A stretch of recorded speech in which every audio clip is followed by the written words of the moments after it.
Hey everyone, welcome to Math TV with Professor V. It's Friday, October 28th, 2022, and here's the integral of the day. We have indefinite integral of sine of x raised to the fifth cosine squared x dx. So I always tell my students whenever you're trying to integrate a product of sines and cosines, look at the exponents and you want to factor or remove one from whichever one's raised to an odd power. So you want to take the odd man out. So what I mean is, in this case, sine is raised to the fifth, so that's an odd power. So I'm going to remove one of the factors and rewrite this as sine to the fourth x, cosine squared x, and then here's that fifth one that I removed, sine of x dx. Why do we do this? Because we want sine of x dx to be du, or some multiple of du. So we want sine of x dx to be our du. Okay, if sine of x dx is going to be our du, then that means we're going to need to let u equal its antiderivative, which would be cosine x. All right, so then we can see du would be not sine x dx, negative sine x dx, but I have no problem with that. I can just move the minus sign over. We can deal. Okay, so now let's go back and see, can we go ahead and make a change of variables using this u substitution? So u is cosine x. This would be u squared. Sine of x dx is going to be negative du. What do I do with this sine fourth x? Well, what you're going to do is remember that sine to the fourth x is sine squared squared. So rewrite this as sine squared x squared. And then you're going to use your Pythagorean identity and replace sine squared x with 1 minus cosine squared x. And then this is all squared.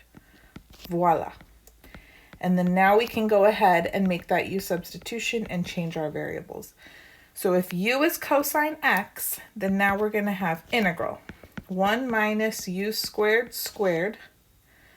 This cosine squared x is going to be another u squared. And then sine x dx is negative du. So I'll put du here and the minus sign outside. Ooh, I love it. Okay.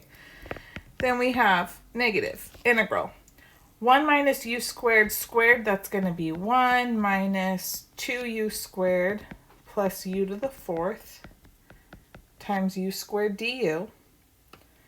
Distribute the u squared through, so negative integral u squared minus 2u to the fourth plus u to the sixth du. And then now we can anti-differentiate. Look at this harmless little polynomial. So cute. You could have integrated this back in kindergarten. 1/3 u cubed minus 2/5 u to the fifth plus 1/7 u to the seventh. And then now that we've anti-differentiated, put that plus c. Don't you forget it. And then before you box things and start celebrating, remember the original integral is in terms of x, and u is equal to cosine x, so we have to go back and substitute that in now in place of u. I'm going to simultaneously distribute the negative. Can we handle it? Negative 1/3 cosine cubed of x plus 2/5 cosine to the fifth of x minus 1/7 cosine to the seventh of x. And c was not in those parentheses, so no negative for the c. And we're done. There's the antiderivative. Had both powers of sine and cosine in the original integrand been odd, then you could have plucked off either. Yeah, you got options. Don't we love options? It's like a buffet of math. So try out some variations of this one. It can make for a good time. Hope everyone has a good weekend. Tell me what you're up to down below. I have family dinner tonight. I'm rather excited. So keep integrating, keep working hard. If you click the join button on my channel, you'll have access to exclusive content, quicker replies to your comments, and all that good stuff. You can also catch me on Instagram and TikTok at Math TV with Professor V. All right, take care, guys. Bye.